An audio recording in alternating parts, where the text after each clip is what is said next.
ઝઘડિયામાં મારામારીમાં જેલમાં બંધ જિલ્લા પંચાયતના સભ્ય રજની વસાવાના નિવાસસ્થાને પ્રદેશ પ્રમુખ ઈશુદાન ગઢવીએ મુલાકાત કરી હતી. ઝઘડિયા જેડીસીમાં આવેલા મેટ્રોપોલિટન એક્ઝિચેમ કંપનીમાં કામદારોના મોત મામલે ન્યાય અપાવવા ગયેલ ધારાસભ્ય ચેતર વસાવા, રજની વસાવા, પિયુષ પટેલ સહિતના 12થી વધુ લોકો ઉપર મારામારી અને પોલીસની કામગીરીમાં રૂકાવટ અંગે ફરિયાદ નોંધાઈ હતી.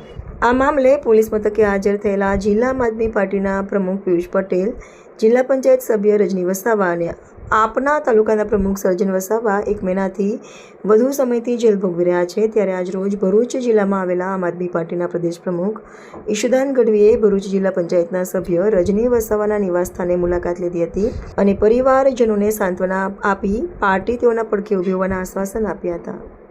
ભાઈ, આજે રજનીબેન ત્યાં મુલાકાત લીધી, પરિવારને શું હતું, કેવી?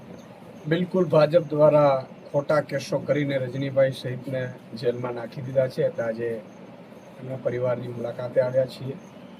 બધા આગેવાનો પણ અહીં ઉપસ્થિત રહ્યા છે. ભાજપ છે એ પોલીસનું કાનૂન વ્યવસ્થા સારું રહે એના માટે ઉપયોગ નથી કરતી.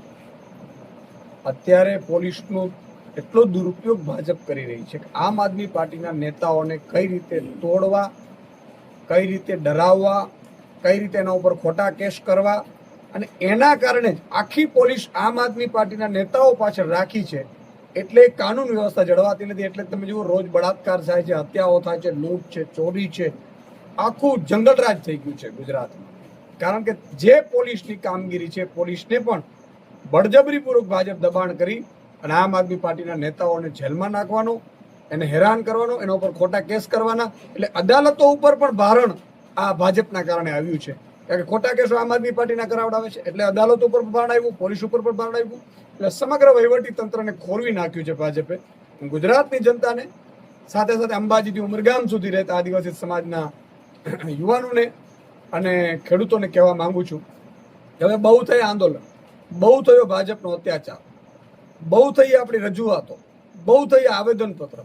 સરકાર બદલો અને આ જ ભાજપ પડાને આ ગુજરાતમાંથી કાઢો.